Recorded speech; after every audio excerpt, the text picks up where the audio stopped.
نحمدہ و نصلی علی رسولہ الکریم اما بعد فاعوذ باللہ من الشیطان الرجیم بسم اللہ الرحمن الرحیم قال اللہ تعالی الحمد للہ الذی انزل علی عبدہ الکتاب ولم یجعل لہ عوجا قیما لینذر بأسا شدیدا من لدنہ ویبشر المؤمنین الذین یعملون الصالحات ان لهم اجرا حسنا ماکثین فیہ ابدا صدق اللہ العظیم رب اشرح لی صدری ویسر لی امری واحلل عقدۃ من لسانی یفقہوا قولی واجعل لی وزیرا من اہلی آمین یا رب العالمین۔ کل کی کلاس میں ہم نے سورہ کہف کے مضامین اور اس کے زمان نزول اور سبب نزول اور حکمت نزول پر بات کی تھی۔ آج ہم آگے بڑھ کے انشاءاللہ اس سورت کے جو مضامین ہیں اس پر کچھ بات کر کے اس کے بعد پھر آیات کا مطالعہ شروع کر دیں گے۔ اس سورت میں ویسے تو کئی واقعات کا ذکر ہے، لیکن 4 اہم واقعات ہیں جو 4 الگ پہلوؤں کو بیان کرتے ہیں۔ یہ مطلب لکھیں بے شک نہ، لیکن نوٹ کریں اپنے ذہن میں، کیونکہ یہ ایک بیسک تھیم ہے اس سورت کا۔ پوری سورت جو ہے اور اس کے اندر جو 4 بڑے واقعات ہیں، ان سب کا جو لب لباب ہے، جو مین تھیم ہے، وہ ہے آزمائش۔ یہ دنیا آزمائش ہے اور ہم نے ہر چیز کو آزمائش کی نگاہ سے دیکھنا ہے، یا جیسے ہمارے یہاں کہا جاتا ہے نا کہ فلاں چیز کی اینک پہنی ہوئی ہے، اس نے اس اینک سے دیکھتا ہے یہ، تو ہم دنیا کو اور دنیا کی ہر چیز کو آزمائش کی اینک سے دیکھیں گے۔ کسی بھی شے کی حقیقت کو تسلیم کرنے کے لیے جب تک میں یہ نہ دیکھ لوں کہ اس کا آزمائش کے ساتھ کیا تعلق ہے، میں اس کی حقیقت طے نہیں کر سکتا۔ مثلا اس دنیا میں انسان کو ایک بہت بڑی نعمت کا احساس ہوتا ہے، وہ نعمت اولاد کی نعمت ہے۔ اب اگر میں اولاد کو نعمت سمجھتا ہوں اور میں نے اولاد کو آزمائش کی اینک سے نہیں دیکھا، تو میں غلطی کھا سکتا ہوں، کیونکہ اولاد نعمت پہلے نہیں، پہلے آزمائش ہے، اور اگر میں آزمائش میں کامیاب ہوا تو وہ میرے لیے نعمت ثابت ہوگی، ورنہ وہ زحمت ہے۔ تو اگر ایک شخص کو اللہ اولاد دے اور وہ اولاد کی وجہ سے اللہ سے دور ہو جائے اور اس اولاد کے بہترین کیریئر کے لیے حرام کمانا شروع کر دے، یا اس اولاد کے دنیاوی کیریئر کے لیے وہ اتنا کھپ جائے کہ اس کے لیے دین پڑھنے کا موقع ہی اس کے پاس نہ ہو، دین سمجھنے کا موقع ہی نہ ہو، دین کے تقاضے پورے کرنے کا اس کے پاس وقت نہ ہو، کیونکہ اس نے اپنی اولاد کو بہترین دنیاوی تعلیم دینی ہے، تو کیا اب یہ اولاد اس کے لیے نعمت ہے؟ یہ اس کے لیے نعمت نہیں ہے، یہ اس کے لیے زحمت کا باعث ہے۔ اسی طرح مال، ہم اس کو نعمت سمجھتے ہیں، جس کے پاس مال زیادہ ہوتا ہے اس کا ہم نصیب والا سمجھتے ہیں، ایسا نہیں ہے۔ مال نعمت سے پہلے آزمائش ہے۔ اگر میں مال کو آزمائش سمجھ رہا ہوں پھر ٹھیک ہے، اور اگر میں مال کو آزمائش نہیں سمجھتا اور میں بس اس کو محض نعمت سمجھے جا رہا ہوں، تو اب ممکن ہے کہ وہی مال تکبر پیدا کر دے، وہی مال دوسروں پر ظلم کرنے پر آمادہ کر دے، وہی مال غلط طریقے اختیار کرنے، حرام طریقے اختیار کرنے پر مجھے آمادہ کر دے۔ ایسے ہی دنیا کی جتنی نعمتیں بھی ہیں، ان نعمتوں کو پہلے ہم آزمائش کی نگاہ سے دیکھیں گے، اور پھر ہم ان کو نعمت سمجھیں گے جب ہم اس آزمائش میں اپنے آپ کو کامیاب ہوتا ہوا دیکھیں گے۔ مثلا علم کو لے لیجئے، ابھی ہم دین کا علم حاصل کر رہے ہیں اس وقت اس کلاس میں، لیکن یہ دین کا علم بھی آزمائش سے خالی نہیں ہے۔ اگر اس علم کے ذریعے تکبر پیدا ہو گیا، اگر اس علم کے ذریعے دوسروں کی تحقیر کرنا شروع کر دی گئی، اگر اس علم کے ذریعے دوسروں کو یہ بتانا شروع کر دیا گیا کہ تمہیں تو کچھ آتا ہی نہیں ہے، میں سب کچھ جانتا ہوں، میں سب جانتا ہوں، میں نے پڑھا ہوا ہے۔ کچھ لوگوں کا یہ انداز بھی ہوتا ہے، وہ کہتے ہیں کہ جاؤ پہلے پڑھ کے آؤ، پڑھا ہوا تو انہیں کچھ ہے ہی نہیں۔ تو ٹھیک ہے، آپ کسی کو یہ کہہ سکتے ہیں کہ بھائی اس معاملے میں نے کچھ چیزیں پڑھی ہیں، میں آپ کو بتا سکتا ہوں، لیکن تکبر کے ساتھ تو نہیں ہونا چاہیے نا، اور ہمدردی ہونی چاہیے کہ اگر اس نے آج تک علم حاصل نہیں کیا تو اللہ تعالیٰ اس کو بھی توفیق عطا فرما دے، اور انسان کو یہ احساس ہو کہ یہ اللہ کا فضل تھا اگر مجھے یہ علم حاصل ہو گیا۔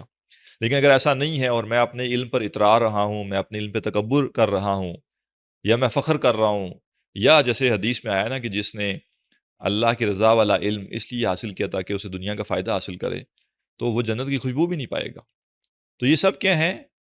آزمائش کا حصہ ہے۔ تو میں علم کو بھی، علم دین کو بھی نعمت سمجھوں گا، یہ سمجھتے ہوئے کہ یہ آزمائش بھی ہے اور میں نے آزمائش میں پورا اترنا ہے، ورنہ یہی علم دین۔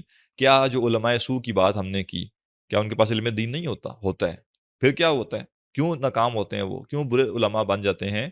کیونکہ وہ اتنے اس علم کو آزمائش نہیں سمجھ رہے ہوتے، اور وہ اپنے اس علم کے ذریعے غلط فائدے حاصل کرنا شروع کر دیتے ہیں، اور وہی علم جو نعمت تھا اصل میں وہ ان کے لیے زحمت کا باعث بن جائے گا۔ شاید ان کے پاس علم نہ ہوتا تو وہ علماء سوء کی کیٹیگری میں شامل نہ ہوتے، لیکن علم حاصل کیا اور علم کی حفاظت نہ کر سکے، علم کی آزمائش کو نہ سمجھ سکے، لہٰذا وہ علم ان کے لیے نقصان کا باعث بن گیا۔ تو دنیا کیا ہے؟ آزمائش۔ اور آزمائش کسے کہتے ہیں؟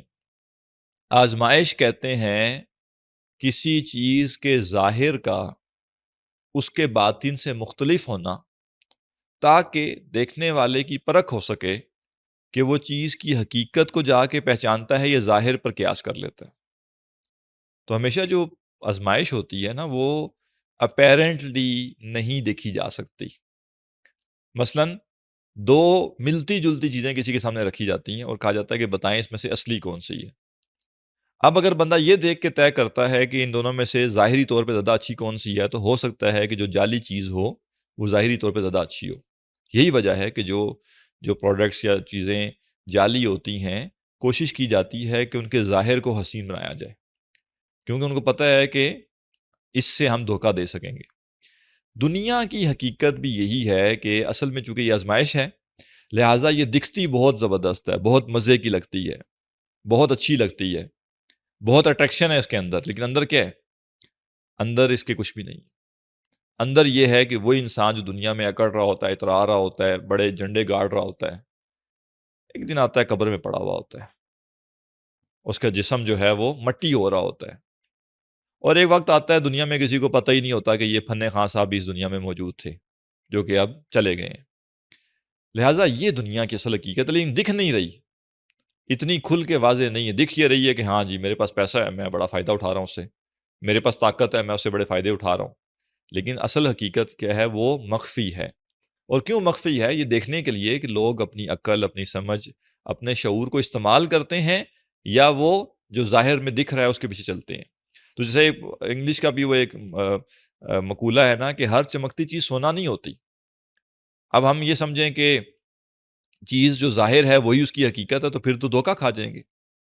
لہٰذا دنیا کی حقیقت کو سمجھنے کے لیے ہمیں اس کے ظاہر سے پیچھے، ظاہر کا پردہ ہٹانا پڑے گا، اور ظاہر کے پردے کے پیچھے دیکھنا پڑے گا کہ اس دنیا کی اصل حقیقت کیا ہے۔ اور یہ ظاہر کا پردہ ہٹانے کے لیے انسان کو شعور چاہیے، اور وہ شعور ہمیں قرآن مجید عطا کرتا ہے کہ تم اس دنیا کے ظاہر پہ نہ جاؤ۔ ظاہر کے بارے میں خود دنیا کے بارے میں قرآن مجید نے کہا ہے کہ ہم نے اس کو حسین بنایا ہے، لیکن کیوں؟ آزمائش کے لیے۔ اب جو چار واقعات ہم پڑھنے جا رہے ہیں، یہ چاروں واقعات اصل میں کیا ہیں؟ ان کا لب لباب آزمائش ہے۔ اچھا، آزمائش کو عربی میں فتنہ بھی کہا جاتا ہے۔ فتنے کا لفظ ایک تو اردو میں ہمارے ہاں زیادہ مستعمل ہو گیا ہے کسی فساد اور خون خرابے کے لیے، کہ یہ بڑا فتنہ پیدا کرنے والا آدمی ہے اور بڑا فتنہ ہے۔ تو فتنے سے مراد ہم نارملی لیتے ہیں کہ تنگی اور مشکلات اور ظلم اور تکلیف، وہ اس کا ایک حصہ ہے، اور یہ سب کچھ اصل میں آزمائش کا باعث ہوتا ہے۔ مجھ پر تنگی آئے گی، تکلیف آئے گی، سختی آئے گی، تو یہ میری آزمائش کے لیے ہوگی کہ پھر بھی قائم رہتا ہوں اپنے نظریے پہ کہ نہیں۔ لیکن فتنے کا جو اصل معنی ہے وہ ہے آزمائش، ٹھیک ہے؟ فتنہ کسے کہتے ہیں؟ آزمائش کو۔ لہٰذا ابھی جب ہم فتنے کا لفظ استعمال کریں گے تو وہ اسی معنی میں ہوگا، آزمائش کے معنی میں۔ تو جو چار واقعات ہیں اس میں سے سب سے پہلا جو واقعہ ہے وہ ہے اصحاب کہف کا واقعہ، جو ابھی انشاءاللہ جلد ہی ہماری شروع کی کلاسز میں اس کا تفصیلی ذکر بھی مزید آ جائے گا، کچھ بات ہم نے اس پہ پہلے کر بھی لی ہے۔ تو اصحاب کہف کا جو فتنہ ہے، اصحاب کہف کا جو واقعہ ہے، اس میں فتنے کا پہلو کون سا ہے؟ اس کے لیے آپ نوٹ کر لیں کہ اصحاب کہف کے واقعے میں فتنۃ الدین ہے۔ فتنۃ الدین، فتنۃ الدین کا مطلب کیا ہے؟ دین کی آزمائش۔ فتنے کا مطلب یہاں یہ نہیں ہے کہ دین کا فتنہ، انسان کہ دین کا فتنہ کیا ہوتا ہے، اصل میں آزمائش۔ تو اصحاب کہف کا واقعہ فتنۃ الدین ہے، کس اعتبار سے؟ کہ اصحاب کہف نے ایک دین کو حق جان کر اختیار کیا، اس دین کو اختیار کرنے کے بعد دنیا کی تمام طاقتیں ان کو اس دین سے ہٹانے کے لیے پورا زور لگانا شروع ہو گئی، لیکن اصحاب کہف اپنے ایمان پر قائم رہے، گویا وہ اس فتنے میں یا اس آزمائش میں کامیاب ہو گئے۔ لہٰذا ایک فتنہ جو ہماری زندگی میں ہوگا وہ کیا ہوگا؟ فتنۃ الدین، دین کا فتنہ، یعنی دین کی آزمائش، یعنی دین پر قائم رہنے کی آزمائش۔ اب اس کا سب سے بڑا درجہ یہ ہے کہ ہمیں دین سے کفر کی طرف آمادہ کوئی شخص کرے، یہ سب سے بڑا درجہ ہے. لیکن اس کا یہ مطلب نہیں ہے کہ اگر ہمیں کفر کرنے پہ کوئی آمادہ نہیں کر رہا تو ہمارے دین میں ہماری کوئی آزمائش نہیں ہو رہی. اس سے نچلے درجے پہ ہماری آزمائش پھر بھی ہوگی. تو میں کبھی اپنے بیٹھوں اور سوچوں کہ فتنۃ الدین کے حوالے سے میری زندگی میں دین کی آزمائش کیا ہے. تو اگر دین کا انکار کرنے کا مجھ سے مطالبہ کوئی نہیں کر رہا یا مجھ پر جبر کوئی نہیں کر رہا کہ اس دین کا انکار کرو، تو ایٹ لیسٹ اس دین کے بڑے بڑے تقاضوں، بڑی بڑی ذمہ داریوں سے پیچھے ہٹنے کی مجھ سے ڈیمانڈ ہو رہی ہے.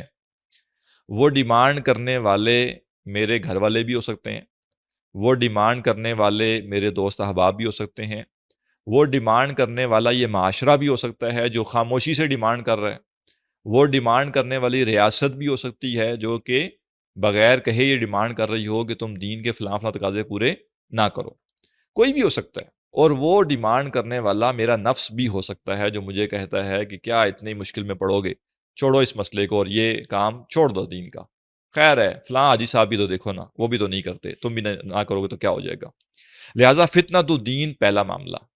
تو اصحاب کہف کے واقعے سے ہم انشاءاللہ یہ چیز یاد رکھیں گے کہ ہمارے لیے دین کے معاملے میں آزمائش ہوگی، اور اس آزمائش میں کامیاب ہونے کے لیے جو اسوہ ہے، جو رہنمائی ہے، وہ اصحاب کہف ہیں کہ جتنی مشکل کیوں نہ ہو لیکن ہم دین پر قائم رہیں گے. جو وے آؤٹ اختیار کرنا پڑے گا وہ کریں گے، لیکن دین سے پیچھے انشاءاللہ نہیں ہٹیں گے. اس کے بعد ایک واقعہ بیان ہوا اس شخص کا جس کے پاس 2 باغ تھے. اس کا جو واقعہ ہے اس میں جو ہمارے لیے نصیحت کا سامان ہے اس کو ہم کہیں گے فتنۃ المال، مال کا فتنہ. اور مال کے فتنے سے مراد مال کی آزمائش. فتنۃ المال کیا ہے؟ فتنۃ المال یہ ہے کہ جب مجھے مال حاصل ہو تو میں یہ نہ سمجھنا شروع کر دوں کہ یہ مال میرا جدی پشتی حق بنتا تھا جو مجھے ملا ہے، اور میں یہ نہ سمجھنا شروع کر دوں کہ جو مال مجھے ملا ہے یہ میری محنت کا صلہ ہے. مجھے اندازہ ہے کہ اس نقطے پر آپ کے کنسرنز پیدا ہوئے ہوں گے کہ کیا ہم جو مال کماتے ہیں وہ ہماری محنت کا صلہ نہیں ہوتا؟ اس کو آگے چل کے دیکھتے ہیں. تو مجھے جو مال ملا ہے اگر میں یہ سمجھتا ہوں یہ میرا حق تھا، مجھے ہی ملنا چاہیے تھا، تو میں غلط ہوں. اور اگر میں یہ سمجھتا ہوں کہ جو مجھے مال ملا ہے یہ میری محنت کا صلہ ہے، تو بھی میں غلط ہوں. اور اگر مجھے یہ لگتا ہے کہ جو مال مجھے مل گیا یہ میرا ہو گیا، اب میں اس کے ساتھ جو چاہے کروں، تو بھی میں غلط ہوں. ان تینوں صورتوں میں مال کے فتنے میں مبتلا ہو جاؤں گا اگر میں یہ سمجھنا شروع کروں کہ مال ملنا میرا حق ہے، یا جو مال ملا ہے وہ میری محنت کا صلہ ہے، یا جو مال ملا ہے وہ میرا ہو گیا، اس کا میں جو مرضی کروں. دین ہمیں واضح طور پہ بتاتا ہے کہ دنیا میں ہر شخص کو جو مال دیا جائے گا، جو گزر بسر کے لیے جو ریسورسز اس کو دیے جائیں گے، خالی پیسوں کی بات نہیں ہے، خالی کھانے پینے کی بات نہیں ہے، اوورآل یوٹیلیٹیز جو انسان کو میسر آئیں گی اس دنیا کی زندگی میں، وہ سب کی سب انسان کی محنت پہ ڈیپینڈنٹ نہیں ہے، بلکہ اللہ سبحانہ وتعالیٰ نے انسان کی آزمائش کرنے کے لیے کچھ لوگوں کو زیادہ مال دے گا، کچھ کو کم مال دے گا، کچھ کو زیادہ عرصہ محروم رکھ کر پھر یکدم دے دے گا، کچھ کو شروع میں دے کر پھر کچھ عرصہ روک لے گا. یہ سب کیا ہوگا؟ آزمائش کے لیے ہوگا، نہ کہ اس بندے کا کوئی حق بنتا تھا جو اس کو دیا جا رہا ہوگا. کیونکہ کوئی شخص سمجھتا ہے کہ میرا حق بنتا ہے، تو کیا جن کو مال کم ملتا ہے کیا وہ اللہ کی مخلوق نہیں ہے؟ نعوذ باللہ. ہم میں ان میں کیا خاص ہے؟ کیا فرق ہے کہ ہم کہیں کہ ہم ان سے مختلف ہیں؟ کوئی فرق نہیں ہے، سب اللہ کی مخلوق ہیں. تو جب سب اللہ کی مخلوق ہیں تو کچھ کو اگر مال کم دیا گیا اور کچھ کو زیادہ دیا گیا تو کیوں دیا گیا؟ آزمانے کے لیے. میں اپنے 4-6 دوست ہیں، میں ان کو آزمانا چاہتا ہوں کہ ان میں سے کون کون میرے ساتھ مخلص ہے. تو میں ایک کو قرضہ دے کے آزما لیتا ہوں کہ جی یہ لو 10,000 روپے پکڑو اور اپنا یہ فلاں ضرورت پوری کرو، لیکن مجھے مہینے بعد واپس کر دینا. اور میں دیکھتا ہوں یہ کتنا کھرا ہے، اور وہ مجھ سے پیسے لے کے واپس ٹائم پہ کر دے گا، میں کہوں گا ہاں جی بہت اچھا بندہ ہے. وہ اگر نہیں کرے گا میں کہوں گا یہ تو اس کے ہاتھ میں پیسے آنے کی دیر تھی، یہ دیکھو اس نے اسلام دعائی چھوڑ دیا مجھ سے قرضے کے چکر میں. اور کچھ دوستوں سے میں پیسے مانگ کے آزما لوں گا، ان کو کال کر کے کہوں گا فلاں مجبوری بن گئی ہے 20,000 روپے چاہیے. اب اگر وہ دیتے ہیں تو اس کا مطلب ہے بڑی اچھی دوستی آ رہی ہے، اور اگر وہ قدرت ہونے کے باوجود، استطاعت ہونے کے باوجود آئیں بائیں شائیں کرتے ہیں تو میں سمجھ جاؤں گا مجھ سے مخلص نہیں ہے. تو آزمائش دونوں طریقوں سے ہوتی ہے، کچھ دے کر بھی آزمایا جا سکتا ہے، کچھ لے کر بھی، کچھ چھین کے بھی. یا چھیننے کا لفظ اتنا اچھا نہیں ہے، یا آپ کہیں گے کچھ واپس لے کر بھی آزمایا جا سکتا ہے، کچھ روک کے آزمایا جا سکتا ہے. تو دنیا میں جو مال انسان کو حاصل ہوگا وہ سب کا سب مال اس کی آزمائش کے لیے ہے، نہ کہ اس کے حق کے طور پہ ہے۔ ایسے ہی انسان کو دنیا میں جو ملے گا وہ اس کی محنت کا صلہ بالکل بھی نہیں ہوگا۔ انسان کو دنیا میں جو ملتا ہے وہ اللہ کی طرف سے طے شدہ ہی ملتا ہے۔ وہ محنت کرے گا تو بھی وہی ملے گا جو طے شدہ ہے، وہ محنت نہیں کرے گا تو بھی وہی ملے گا جو طے شدہ ہے۔ اب سوال یہاں پیدا ہوتا ہے کہ پھر انسان محنت کیوں کرے؟ کوئی اتنا بڑا فلسفہ نہیں ہے اس کے، اگر علمی جواب میں جائیں گے تو زیادہ کمپلیکیشن ہے، میں ذرا سادہ سا جواب اس کا عرض کر دیتا ہوں۔ ہم سب کا یہ ایمان ہے یا نہیں کہ موت جس وقت لکھی ہوئی ہے اسی وقت آئے گی، ہم کچھ بھی کر لیں ہم اپنے آپ کو موت سے بچا نہیں سکتے، اور جس وقت موت نہیں لکھی کچھ بھی کر لیں ہمیں موت نہیں آئے گی۔ یہ سب کا ایمان ہے نا، الحمدللہ ہم سب کا ایمان ہے، بڑا پکا ایمان ہے اس پہ۔ تو روڈ کراس کرتے ہوئے ہم دائیں بائیں کیوں دیکھتے ہیں؟ ہم یہ کیوں نہیں کہتے کہ جی ہمارا ایمان ہے کہ اگر موت آئی ہوئی ہو تو آ جائے گی، نہیں آئی ہوئی ہوگی تو جو مرضی کر لے، ٹرک میرے اوپر سے گزر جائے تو پھر بھی میں نہیں مروں گا۔ تو ہم ایمان ہونے کے ساتھ ساتھ روڈ کراس کرتے ہوئے دونوں طرف دیکھتے ہیں، ڈبل چیک کرتے ہیں، احتیاط سے دیکھتے ہیں، اور گاڑی اگر دور سے آ رہی ہے تو اگر جو سمجھدار آدمی ہو کہے گا نہیں سیف ڈسٹینس رکھو، خیر ہے گزرنے دو اس کو۔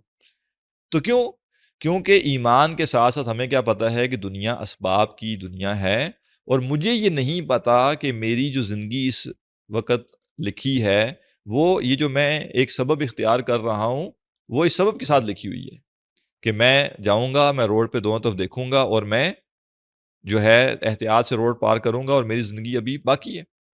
لہٰذا وہاں ہم یہ سوال نہیں کرتے، نہیں نہیں نہیں جی میں تو نہیں دیکھوں گا، میں تو میرا ایمان ہے میں روڈ ایسے کراس کروں گا۔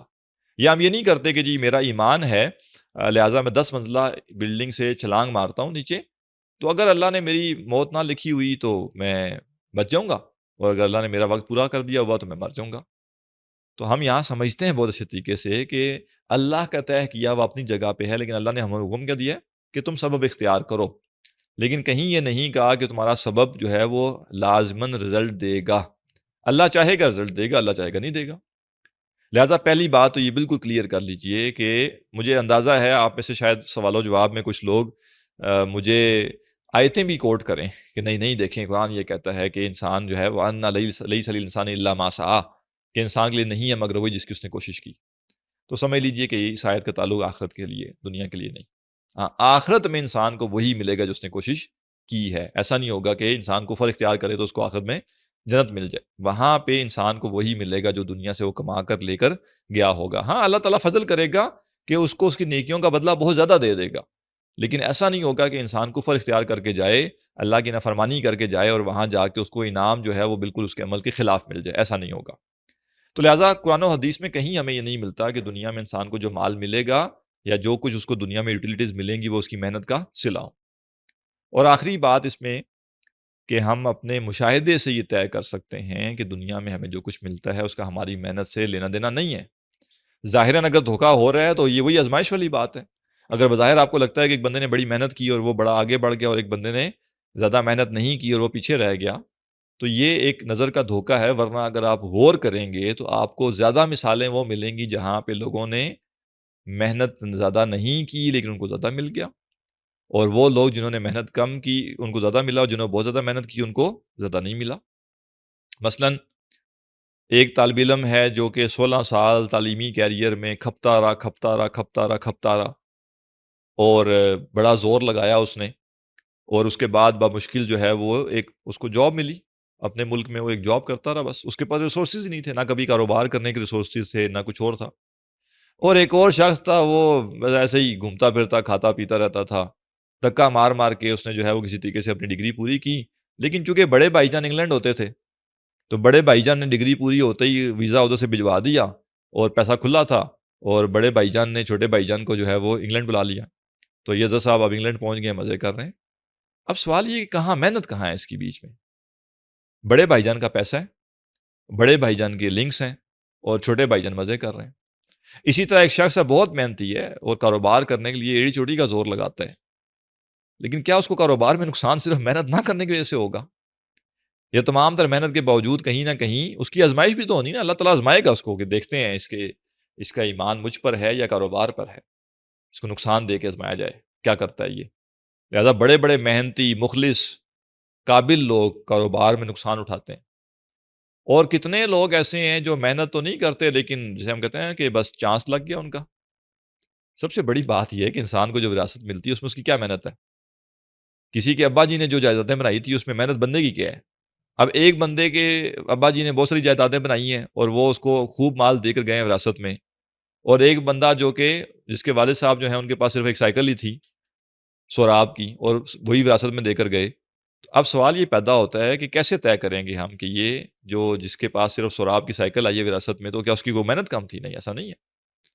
پھر اسی طرح آپ دیکھتے ہیں کہ ایک شخص جو ہے وہ دو دوست ہیں، دونوں جو ہے ان کے پاس کچھ چار پیسے آتے ہیں تو وہ اپنے اپنے علاقے میں زمین لے کے رکھ لیتے ہیں کہ چلیں کبھی گھر بنا دیں گے یا مشکل وقت آیا تو بیچیں گے زمین کو.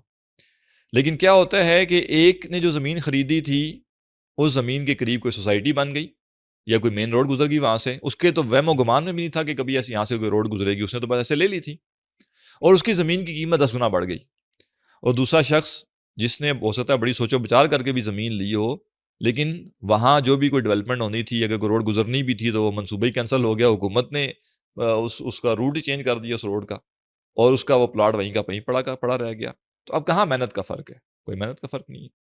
بلکہ جس نے زیادہ محنت کی ہے شاید اس کو اتنی گروتھ نہیں ملی، اور جس نے ایسے بس لے کے رکھا ہوا تھا اس کو تو کوئی کال کر کے بتاتا ہے کہ بھائی تمہیں پتا تمہاری زمین کے قریب سے روڈ گزر رہی ہے تو تمہیں اس کا فائدہ ہو رہا ہے. تو بہرحال ہزاروں مثالیں ہیں جو ہمیں یہ بتاتی ہیں کہ دنیا میں انسان کو جو مال ملتا ہے وہ اللہ کا طے کردہ ہی ملتا ہے. ہاں، سبب کے طور پہ انسان، جیسے شفا اللہ تعالیٰ دیتا ہے لیکن ہم دوائی لیتے ہیں، جیسے زندگی ہماری اور موت جو ہے وہ اللہ کے ہاتھ میں ہے لیکن ہم روڈ کراس کرتے ہوئے دیکھتے ہیں، بالکل ایسے ہی ہم دنیا میں مال حاصل کرنے کے لیے تگ و دو تو کرتے ہیں، لیکن وہ تگ و دو ہمارے لیے انشور نہیں کرتی کہ ہماری ایفرٹ کے مطابق ہمیں دنیا میں مال و متاع ملے گا. یہ نقطہ بہت اچھے طریقے سے ذہن میں کلیئر ہونا چاہیے. اور تیسری بات کہ اگر مجھے مال مل گیا اور میں نے سمجھا یہ میرا ہو گیا اور میں جو چاہے کروں اس سے، تو بھی میں مال کی فتنے میں مبتلا ہو گیا. لہٰذا اگر میرے پاس پیسہ آیا اور میں نے کہا جی اب اللہ تعالی جہاں لگانے لگاؤ، عائشی کرو، خوب حلال حرام چھوڑو، دیکھو بس جو جہاں دل کرتا ہے خرچ کرو، یا سارے کا سارا خود ہی ہڑپ کر جو ارد گرد غریب بیٹھے ہیں، مسکین لوگ بیٹھے ہیں، مجبور لوگ بیٹھے ہیں، وہ بیچارے سسک رہے ہیں روٹیوں کے لیے، اور میں جو ہے وہ 5 اسٹار ہوٹلوں میں کھانے کھاتا ہوں لیکن ان کو نہیں پوچھتا. وہ سسک رہے ہیں سردی کے موسم میں ایک کمبل کے لیے، ایک رضائی کے لیے، اور میں سینٹرل ہیٹنگ کا انتظام کر کے مزے سے سردیوں میں بیٹھا ہوا ہوں اپنے گھر میں، اور مجھے ان کی کوئی پرواہ نہیں ہے.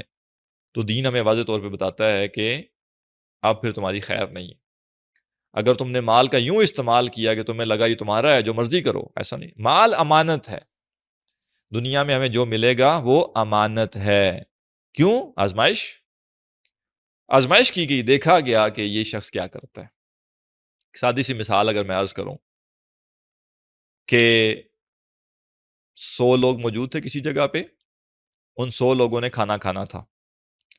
میں نے ایک بندے کو ہر بندے کے لیے 500 روپے دے کر اکٹھے کر کے 50,000 روپے اس کو دے دیے، اور میں نے کہا کہ تم یہ جو لوگ ہیں یہاں پہ، یہ 100 لوگ جو ہیں ان میں سے ہر ایک کو 500 روپے کا کھانا کھلا دو. لیکن میں نے اس کو آزمانے کے لیے بجائے اس کے کہ میں ہر بندے کو جا کے 100 روپیہ دیتا، میں نے اس کی آزمائش کی اور میں نے 50,000 روپے اس کو دے دیے.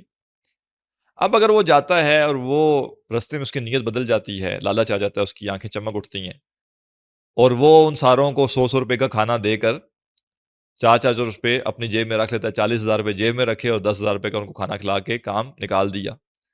یا کوئی اس سے آگے بڑھ کے 50,000 لے کے نکل جاتا ہے اور وہ ان کو کھانا نہیں کھلاتا.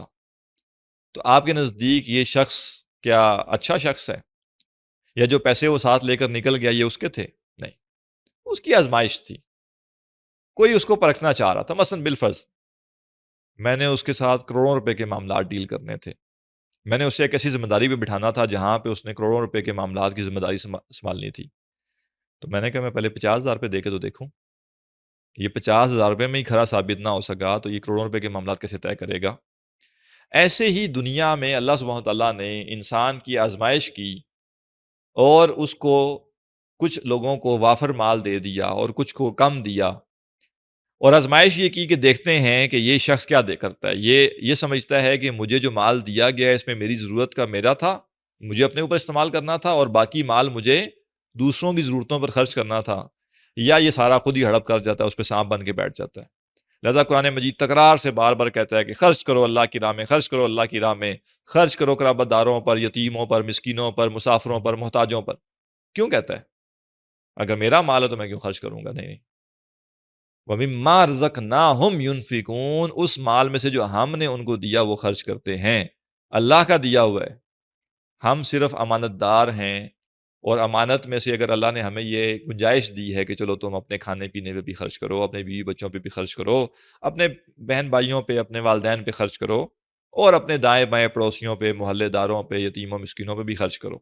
تو یہ اللہ کی رحمت تھی کہ اللہ نے مجھے مال دے کر یہ نہیں کہا کہ سارے کا سارا لوگوں کو دے دو، یا یہ بھی نہیں کہا اس میں سے بالکل تھوڑا سا رکھ کے باقی دے دو، بلکہ کہا اپنی ضرورتیں پوری کرو.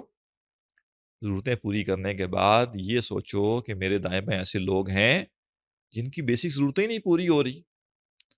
تو کیا ایک اخلاقی بات یہ ہوگی کہ میں نے اپنی ضرورتیں پوری کر لی اور میرے ارد گرد وہ لوگ موجود ہیں جن کی بنیادی ضرورتیں پوری نہیں ہو رہی، کھانے کو نہیں ہیں، دوائی کے لیے پیسے نہیں ہیں، میں ان کو دوں، یا میں ان کو محروم رکھ کر خود 5 سٹار اور 7 سٹار کی طرف نکل جاؤں؟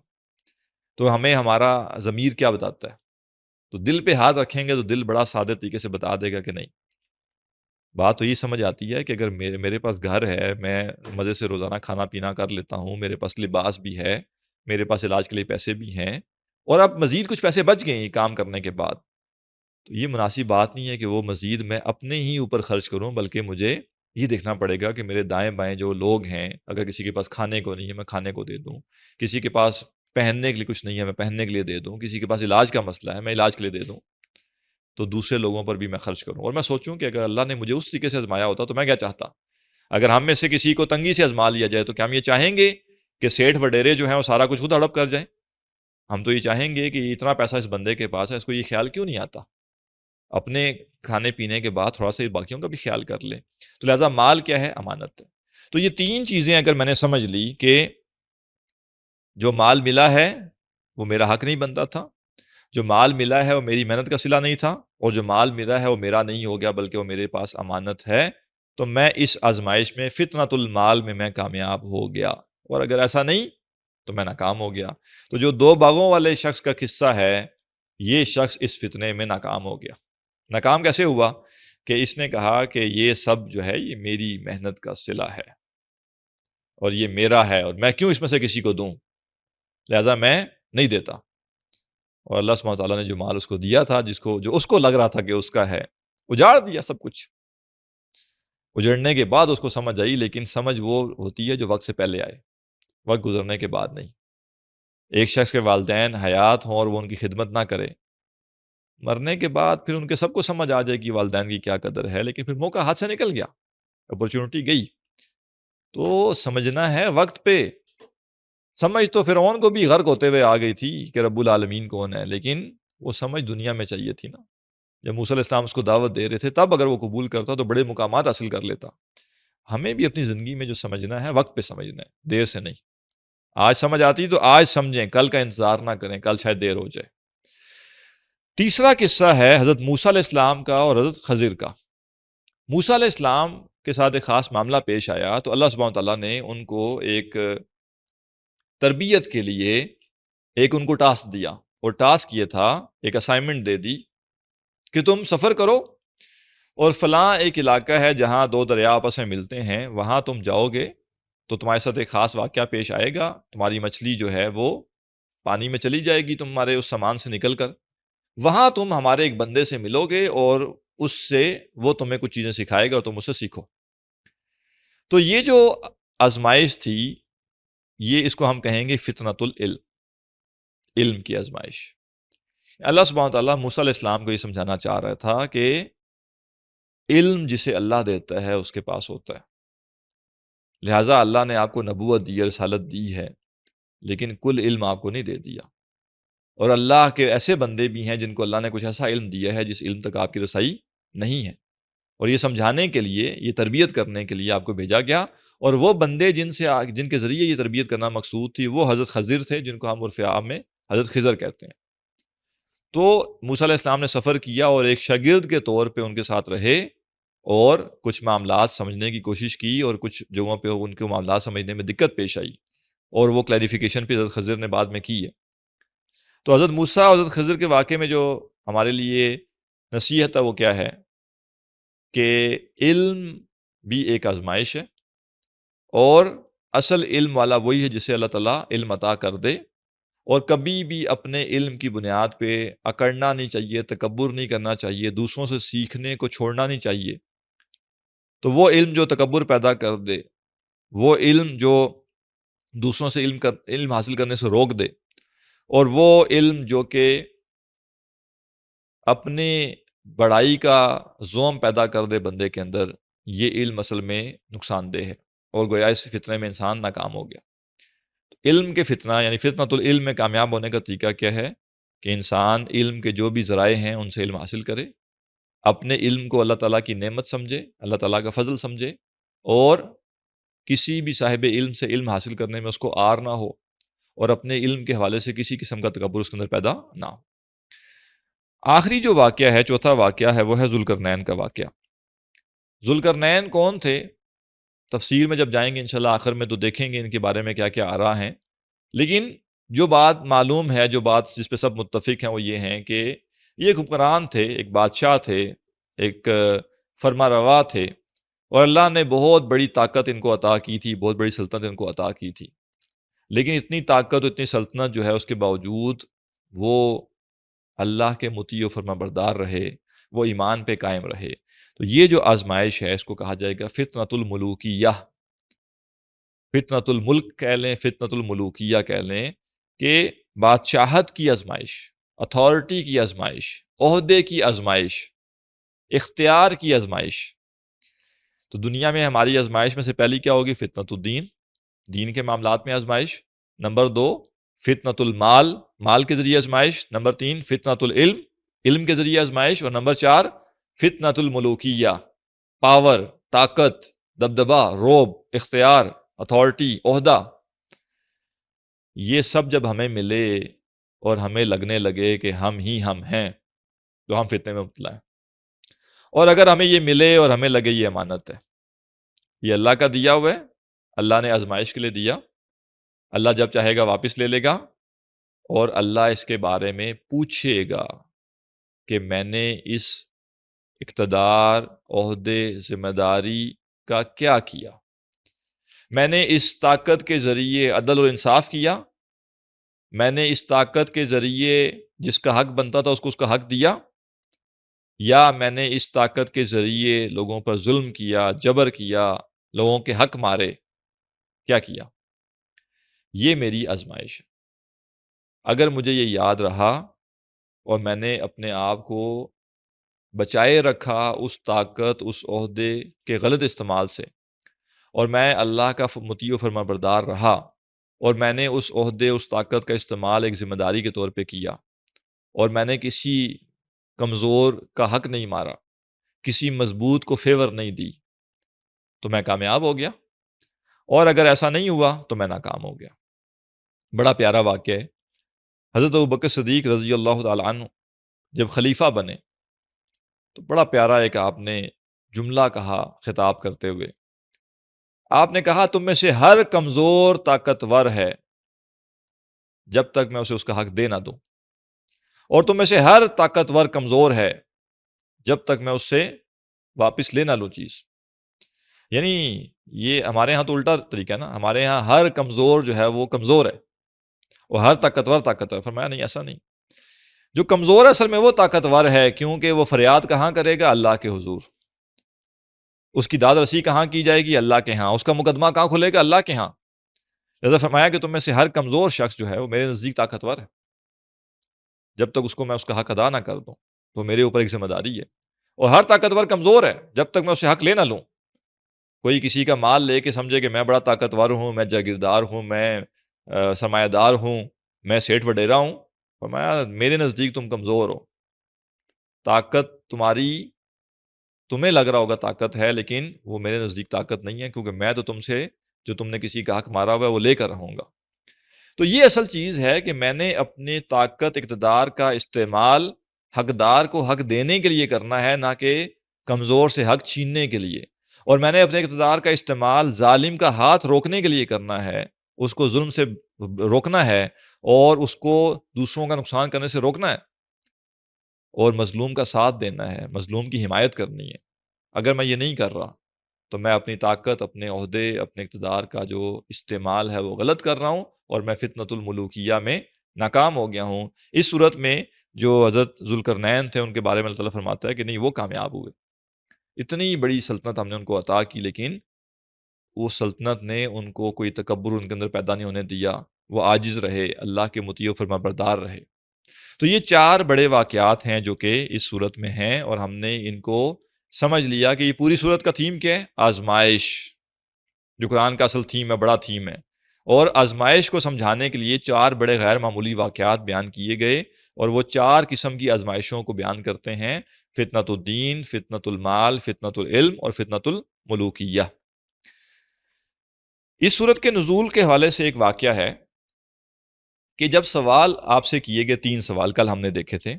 اچھا، یہاں میں مزید عرض کر دوں، ویسے تفسیر کے حوالے سے ذہن میں رکھیے گا کہ تفسیر میں آراء بہت زیادہ ہوتی ہیں، ساری بیان کرنا آسان نہیں ہوتا۔ تو ایک رائے تو میں نے کل آپ کے سامنے عرض کر دی تھی کہ جو 3 سوال پوچھے گئے تھے، اس میں ایک سوال اصحاب کہف کے بارے میں تھا، ایک سوال حضرت موسیٰ اور حضرت خضر کے بارے میں تھا، اور ایک سوال ذوالقرنین کے بارے میں تھا۔ جبکہ دوسری رائے جو مفسرین کی ہے وہ یہ ہے کہ جو 3 سوال پوچھے گئے تھے، اس میں سے 3 میں سے 2 تو یہی ہیں، ایک اصحاب کہف کا، ایک ذوالقرنین کا، اور تیسرا سوال جو ہے وہ کہتے ہیں وہ روح کے بارے میں پوچھا گیا تھا کہ روح کی حقیقت ہمیں بتائیں۔ تو یہ 2 آراء ہیں تفاسیر میں۔ ایک رائے کے 3 سوالوں میں سے درمیانہ سوال جو ہے وہ حضرت موسیٰ اور حضرت خضر کا واقعہ ہے، اور دوسری رائے میں جو تیسرا سوال ہے وہ روح کے بارے میں سوال ہے کہ روح کی حقیقت کیا ہے۔ اور روح کی سوال کا جو جواب ہے وہ سورہ بنی اسرائیل میں ہے، سورہ کہف میں نہیں ہے۔ سورہ بنی اسرائیل 17 نمبر صورت ہے، سورہ کہف 18 نمبر صورت ہے، تو اس سے جو پچھلی صورت ہے اس صورت میں روح کے بارے میں جواب دیا گیا ہے۔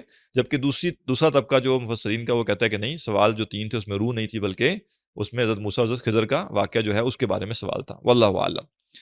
تو یہ جو 3 سوال پوچھے مشرکین نے، تو اللہ کے نبی صلی اللہ علیہ وسلم سے خاص معاملہ یہاں ہوا، اور وہ یہ ہوا کہ حضرت جبریل علیہ السلام کی کچھ روٹین بھی تھی کہ جب حضرت جبریل آیا کرتے تھے اللہ کے نبی صلی اللہ علیہ وسلم کے پاس اور وہی لے کر آتے تھے۔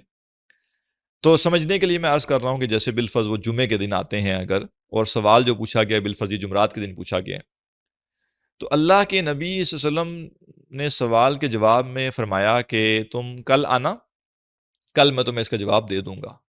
اور اس موقع پر آپ انشاءاللہ کہنا بھول گئے، آپ نے انشاءاللہ نہیں کہا، اور آپ نے کہا کہ کل آ کے مجھ سے جواب لے لینا اس کا۔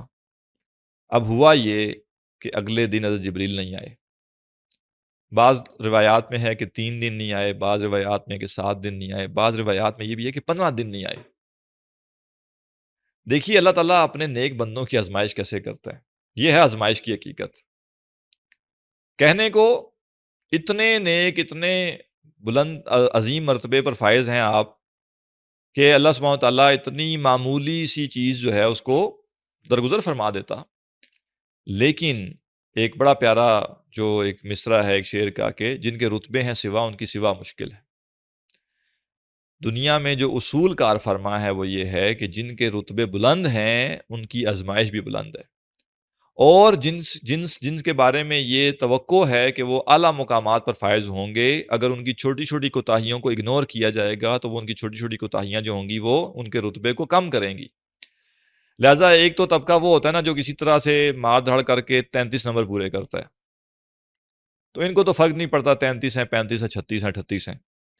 لیکن ایک طبقہ وہ ہوتا ہے جو 95، 94، 96% مارکس کی طرف دیکھ رہا ہوتا ہے، تو ان کے لیے تو ایک ایک سوال اور سوال کا ایک ایک جز اور ایک ایک لائن اہم ہوتی ہے۔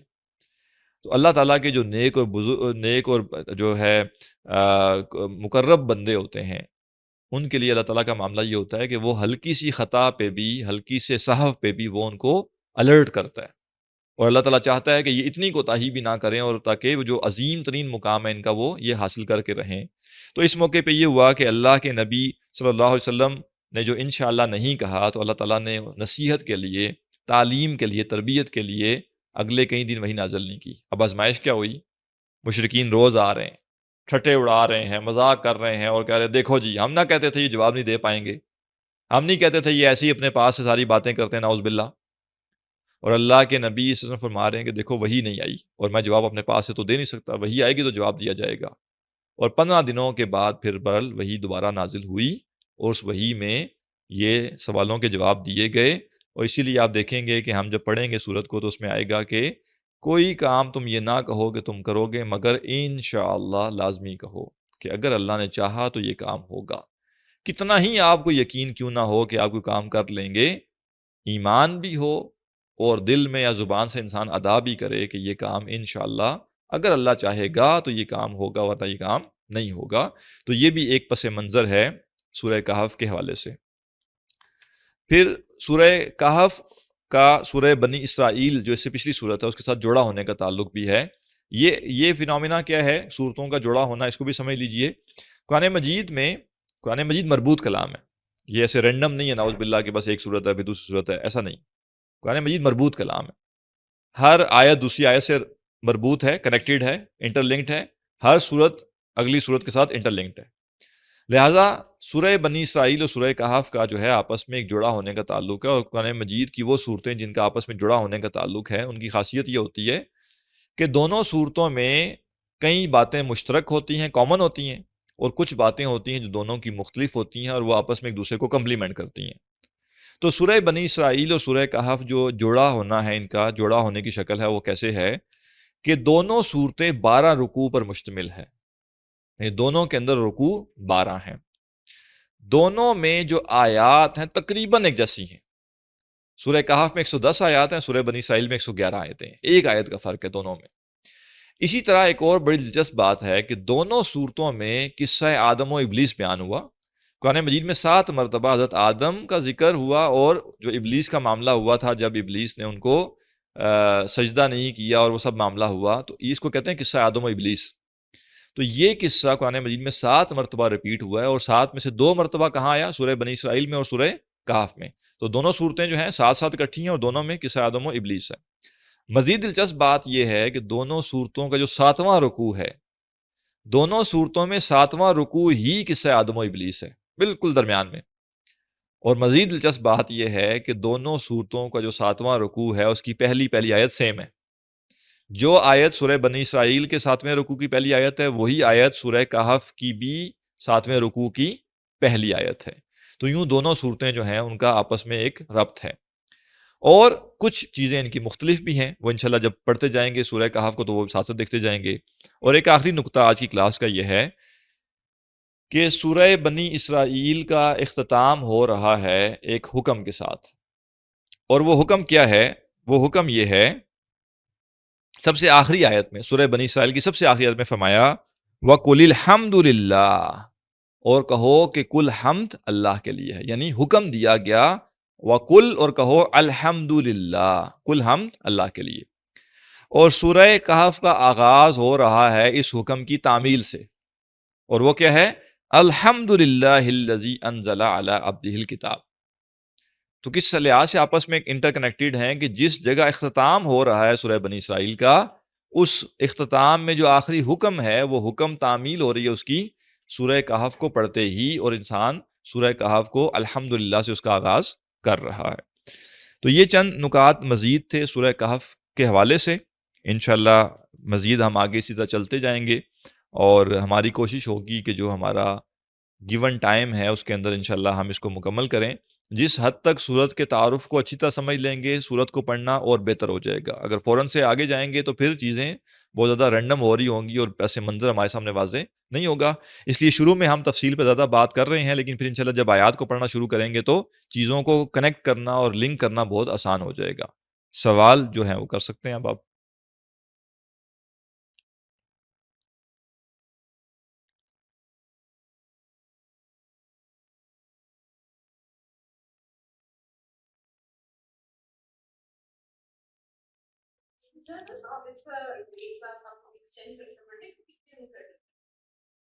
ہاں، اصل میں مسئلہ یہ ہے کہ میری شام میں آلریڈی اتنی کلاسز ہیں کہ میرے پاس اسپیس صرف 3 کلاسوں کی تھی۔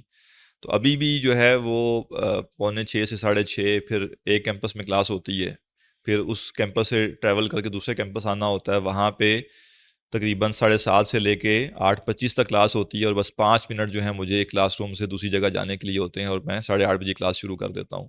تو منڈے کو میری 5:45 سے 9:30 تک کلاسیں ہیں، جمعے کو بھی میری 5:45 سے 9:30 تک کلاسیں ہیں جو آن کیمپس ہیں۔ تو صرف یہ 3 دن بیچ میں تھے، منگل بدھ جمعرات، جو کہ یہ سلاٹ ایک خالی تھی 8:30 سے 9:15 والی، تو اس میں یہ کلاس رکھ دی گئی ہے۔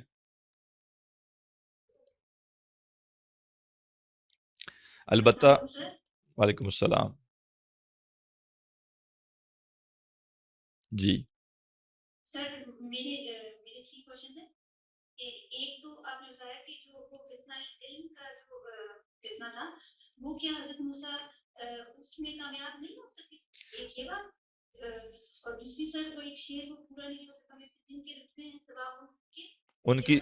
ان کی سوا مشکل ہے، ایک ایک کر کے کر لیں، میں بھول جاؤں گا، ٹھیک ہے؟ پہلے میں ان دو کو کلیئر کر دیتا ہوں۔ جو مصرع ہے وہ تو یہ ہے کہ جن کے رتبے ہیں سوا، ان کی سوا مشکل ہے، یعنی جو ایکسیپشنل لوگ ہوتے ہیں وہ ان کا ایکسیپشنل ہونا آسان نہیں ہوتا۔ تو ہم دیکھتے تو ہے نا کہ بعض لوگ بہت ذہین ہیں، بہت محنتی ہیں، لیکن وہ ان کے اوپر جو گزر رہی ہوتی ہے وہ ان کو پتہ ہوتا ہے۔ تو بہرحال اس کانٹیکس میں تو یہ مصرع یہ ہے کہ جن کے رتبے ہیں سوا، یعنی جن کو غیر معمولی رتبے ہیں جن کے، تو ان کی سوا مشکل ہے، اس رتبے کے تقاضے بہت زیادہ ہیں، پھر اس رتبے پر فائز ہونے کے لیے ان کو جو پرفارمنس دکھانی ہوتی ہے، جو اپنا بیسٹ دینا ہوتا ہے، وہ بہت زیادہ ہوتا ہے۔ پہلا سوال آپ نے جو کیا تھا علم کے حوالے سے، تو موسیٰ علیہ السلام یقیناً اس فتنۃ العلم میں کامیاب ہوئے، اور آپ نے اللہ کے حکم کی تعمیل میں حضرت خضر سے علم حاصل کرنے کے لیے آپ گئے، اور ان کی پیروی کرتے رہے، اور جو علم انہوں نے دیا اس علم کو لیا انہوں نے، اور جو نصیحت وہ حاصل کرنا چاہتے تھے، یا جو نصیحت اللہ تعالیٰ ان کو کرنا چاہتا تھا، وہ نصیحت ان کو حاصل ہو گئی کہ اپیرنٹ جو چیزیں ہوتی ہیں، ظاہر جو ہوتا ہے وہ کل حقیقت نہیں ہوتی، بلکہ بعض اوقات چیزوں کی حقیقت پیچھے مخفی ہوتی ہے جو کہ نظر نہیں آ رہی ہوتی۔ تفصیل انشاءاللہ جب اس مقام پہ جائیں گے تو وہاں پہ ڈسکس کریں گے۔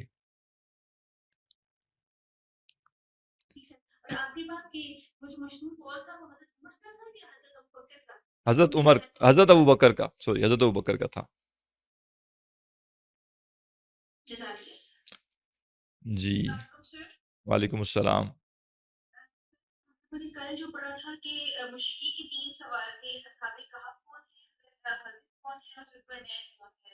جی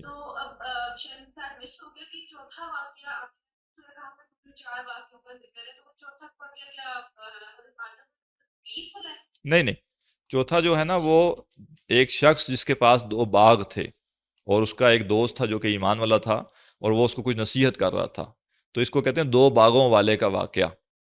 وہ انشاءاللہ جب پڑھیں گے تو تفصیل آئے گی۔ ویسے واقعات اور بھی ہیں، میں نے شروع میں عرض کیا تھا، یہ تو 4 بڑے بڑے واقعات ہیں جن سے ہم نے 4 قسم کے فتنوں کو سمجھا ہے۔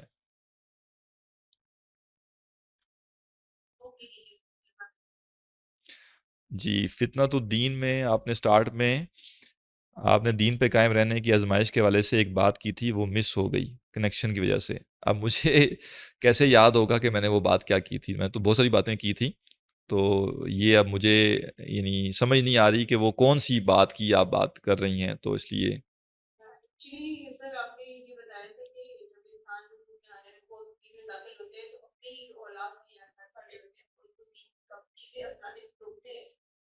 جی جی ٹھیک ہے جی، تو فتنۃ الدین میں یہی ہے کہ دین پر قائم رہنے اور دین پر چلنے کے لیے جو رکاوٹیں آتی ہیں، مشکلات آتی ہیں، وہ اصل میں فتنۃ الدین ہے، اور اگر آپ اس میں استقامت اختیار کیے رکھیں تو آپ اس فتنہ میں کامیاب ہوگے، آزمائش میں کامیاب ہوگے، اور اگر وہ جو رکاوٹیں آتی ہیں وہ رکاوٹیں آپ کو دین سے ہٹا دیں تو اس فتنے میں انسان ناکام ہو گیا۔ ان رکاوٹوں کی شکلیں بہت سی ہیں، وہ رکاوٹیں بندے کے نفس کے اندر سے بھی آتی ہیں، اس کی اولاد سے، اس کا جو اسپاؤس ہے اس سے، اس کے والدین سے، اس کے سبلنگ سے بھی آتی ہیں، اور اس کے پڑوسیوں سے، اس کے دوستوں سے، اس کے محلے داروں سے، اس کے معاشرے سے، ہر جگہ سے آتی ہیں، اس کے کولیگ سے، اور وہ کئی دفعہ تو ایسا ہوتا ہے کہ وہ جو رکاوٹیں آتی ہیں وہ بول کر نہیں آتی، وہ سائلنٹ ہوتی ہیں، یعنی گھر والے آپ کو بول کے نہیں کہتے کہ دین کی فلاں چیز پوری نہ کرو، دین کے تقاضے پورے نہ کرو، بلکہ وہ ایک غیر محسوس طریقے سے ہوتا ہے۔ مثلا اب بچے جو ہیں ایک ایک دن بچہ آتا ہے وہ والد سے کہتا ہے کہ بابا میں تو آپ تو مجھے بائک پہ چھوڑ کے آتے ہیں اسکول، تو میرا جو دوست ہے وہ تو گاڑی پہ آتا ہے، اور وہ جو دوست ہے وہ تو میرا مذاق اڑاتے ہیں کہ تمہارے بابا کے پاس تو پرانی سی بائک ہے۔ اب یہ شخص ایموشنل ہو گیا بچے کی بات سن کے، اور اب اس نے کہا مجھے حلال حرام سے فرق نہیں پڑتا، مجھے بینک سے قرضہ لینا پڑے، سود پہ قرضہ لینا پڑے، میں بس کسی بھی طریقے سے گاڑی لے کر رہوں گا۔ تو اب یہ کیا ہے؟ بچے نے نہیں کہا کہ ابا جی آپ حرام کمائیں، لیکن بچہ ذریعہ بن گیا آزمائش کا۔ اس بچے کی وہ جو بات تھی یا بچے کی جو محبت تھی، یہ اب ذریعہ بن گیا آزمائش کا۔ تو لہٰذا آزمائش کا جب ہم کہتے ہیں نا کہ گھر والے یہ سب، تو اس کا مطلب یہ نہیں کہ وہ لوگ اپنی ذات میں برے ہو گئے۔ ہم نے الرٹ رہنا ہے کہ ان کی کوئی مطالبہ یا ان کی کوئی خواہش یا ان سے جو محبت ہے وہ ہمیں غلط کچھ کرنے پہ آمادہ نہ کر دے۔